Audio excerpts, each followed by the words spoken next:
व्यान को आराम करने के लिए बोलकर समायरा अकेले ही शहर में घूमने निकल गई।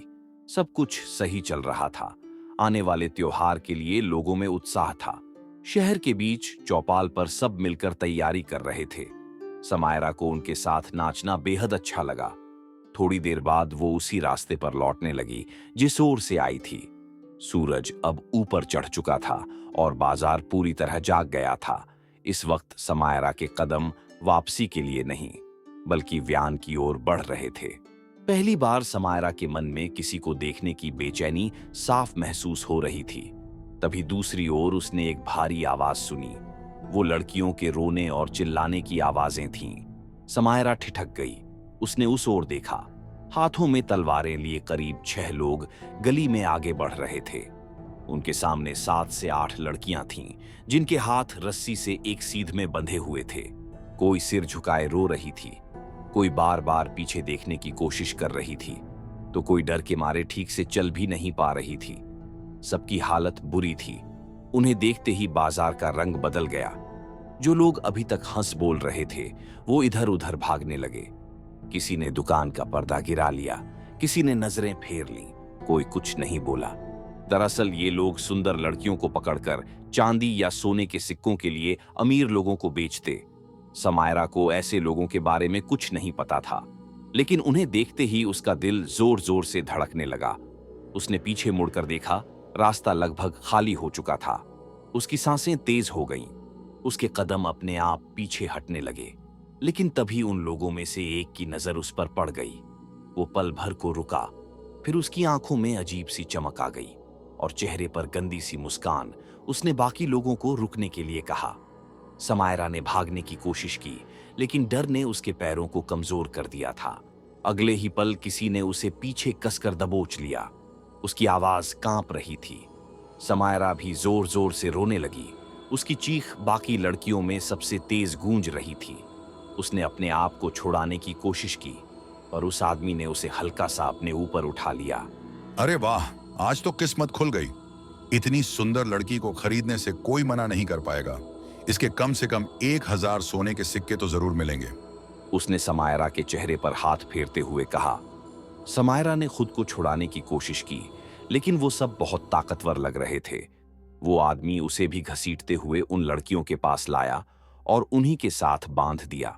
अपने अड्डे पर ले जाकर पहले मैं इसे आजमाऊंगा, उसके बाद ही इसे बेचूंगा। ऐसी लड़की को यूं ही जाने देना मेरे लिए अपमान होगा। उस आदमी ने पहले समायरा को ऊपर से नीचे तक देखा, फिर अपने साथियों की ओर देखकर कहा।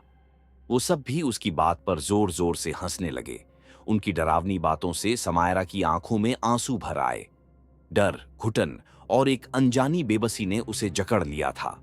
उसके दिमाग में बस एक ही नाम गूंज रहा था, और वो था व्यान। उसके नाम के साथ समायरा की आंखों से आंसू गिर रहे थे। वो जो कुछ ही देर पहले आजादी महसूस कर रही थी, अब उसी आजादी से दूर अंधेरे की ओर ले जाई जा रही थी। उन आदमियों ने वापस चलना शुरू किया तो समायरा रोते रोते तेज आवाज में बोली, व्यान, हमारी मदद कीजिए। उसकी आवाज चारों ओर गूंज उठी, लेकिन वो जानती थी कि उसकी आवाज व्यान तक नहीं पहुंचने वाली थी। उसी के कहने पर इस वक्त व्यान उसके पास नहीं था। वो 6 आदमी उस पर हंसने लगे। हमसे पंगा लेने वाला आज तक पैदा नहीं हुआ, कौन आएगा तुझे बचाने? उस आदमी ने कहा। उसका एक साथी तलवार से लड़कियों को धकेलता डराता हुआ आगे बढ़ रहा था। हर कदम पर लड़कियों की चीखें तेज होती जा रही थीं। जैसे ही वो समायरा के करीब पहुंचा, तभी कहीं से हवा को चीरते हुए एक चाकू आया, इतनी तेजी से कि किसी को समझने तक का मौका नहीं मिला। चाकू सीधा जाकर उस आदमी के गले के अंदर तक धंस गया। एक पल के लिए चारों ओर सन्नाटा छा गया। जिसके चाकू लगा था उसकी आंखें फैल गईं, हाथ से तलवार छूट गई। वो पहले लड़खड़ाया, फिर घुटनों के बल नीचे गिरा और अगले ही पल मुंह के बल जमीन पर ढेर हो गया। सारी लड़कियां डर से पूरी तरह शांत हो गई। पहले वाला आदमी हड़बड़ाकर आगे आया। उसने झुककर अपने साथी की सांसें देखीं, सीने पर हाथ रखा, गर्दन छुई। उसका चेहरा सख्त हो गया। ये मर चुका है, किसकी इतनी हिम्मत हुई है? कौन है वो? सामने आओ, उसने धीमे मगर गुस्से से भरे स्वर में कहा और चारों ओर नजर दौड़ाई।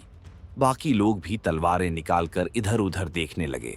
गलियां फिर से सन्नाटे में डूब गईं। समायरा का दिल तेजी से धड़क रहा था। उसकी आंखों में डर था, लेकिन उसके भीतर कहीं से एक छोटी सी उम्मीद जाग उठी थी। उसने उस दिशा में देखा जहां से चाकू आया था, और उसके दिल ने फिर से व्यान का नाम पुकारा। गली में दूर से धूल के पीछे किसी की परछाई आती दिखाई दी। वो व्यान था। उसकी आंखों में नींद का नामो निशान तक नहीं था, बस ठंडी आग थी। वही आग जो तब जलती है जब कोई हद पार कर दे।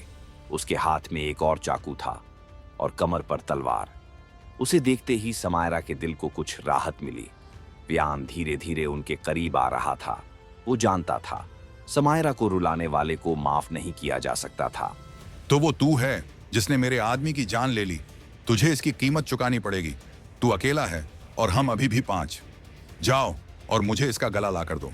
उस आदमी ने पहले व्यान और फिर अपने लोगों से कहा। उसका गुस्सा तभी शांत होने वाला था जब वो व्यान को खत्म कर दे। व्यान आगे बढ़ा। एक झटके में उसने पास वाले आदमी की कलाई मोड़ी और उसकी तलवार उसी के पेट में मार दी। दूसरे आदमी के आते ही व्यान की कोहनी उसके जबड़े पर लगी। हड्डी टूटने की साफ आवाज आई, पर व्यान ने उसे इतने पर ही नहीं छोड़ा। उसने उसकी गर्दन को पीछे की ओर घुमा दिया। तीसरा आदमी पीछे से वार करने आया। व्यान ने बिना देखे पीछे हाथ घुमाया और चाकू से उसका भी गला काट दिया। चौथा आदमी, जो कि पहले ही इस नजारे को देखकर अपने कदम पीछे कर रहा था, उसकी आंखों में वही डर था जो अभी तक लड़कियों में था। वो आदमी उन लड़कियों की ओर बढ़ा ताकि उन पर तलवार रखकर व्यान से बच सके, लेकिन व्यान ने उससे पहले ही अपनी तलवार से उसके पेट में वार किया। वो चीखता हुआ गिर पड़ा और अगले ही पल उसकी भी जान चली गई। अब वो आदमी अकेला बचा था। वो एक ही जगह पर खड़ा नीचे पड़े अपने लोगों के शरीर देख रहा था। अचानक ही एक लड़के ने आकर सबकी जान यूं ही ले ली। व्यान समायरा के पास आया और बिना उसकी ओर देखे रस्सी खोल दी। समायरा बिना कुछ सोचे उसके गले लग गई और उसके सीने पर सर रखकर तेजी से रोने लगी। व्यान ने धीरे से उसकी पीठ थपथपाई, सर पर हाथ फेरा। उसने समायरा का चेहरा सामने लाया और उसके आंसू साफ किए। मुझे माफ कर दीजिए, आपको इस सब का सामना करना पड़ा। अब कोई भी आपको हाथ भी नहीं लगा पाएगा, उसने धीमे से कहा। समायरा डर से कुछ बोल तो नहीं पाई, पर उसे अब काफी अच्छा लग रहा था, काफी शांत। तो उसने बस हल्का सा सर हिला दिया। उसकी नजरें बस व्यान पर थीं और व्यान की नजरें उस बचे हुए आदमी पर जिसने तलवार को अपने हाथ में कसकर पकड़ लिया था। व्यान ने समायरा को एक तरफ किया और उस आदमी के आते ही उसकी कलाई को उसके हाथ से अलग कर दिया। उसकी कलाई तलवार के साथ नीचे गिर गई। उसके हाथ से बेहद खून आ रहा था, जो कि मिट्टी की सड़क पर बहने लगा। इस हाथ से तूने गलत इंसान को छूने की कोशिश की है, और तेरे इस मुंह ने जितनी गलत बातें कही हैं, उनके लिए तेरा गला काटना जरूरी है। व्यान ने गुस्से से उसकी आंखों में देखा। वो आदमी अपना हाथ पकड़े लगातार माफी मांग रहा था। व्यान ने समायरा को दूसरी ओर देखने के लिए कहा और गांव के लोगों के सामने उसका गला उसके शरीर से अलग कर दिया। चारों ओर खून ही खून होने लगा। व्यान ने बाकी लड़कियों के हाथों को भी खोलकर उन्हें अपने अपने घर भेज दिया और समायरा का हाथ पकड़कर उसके साथ विश्राम गृह की ओर जाने लगा। व्यान ने अचानक आकर समायरा को खतरे से बचा लिया।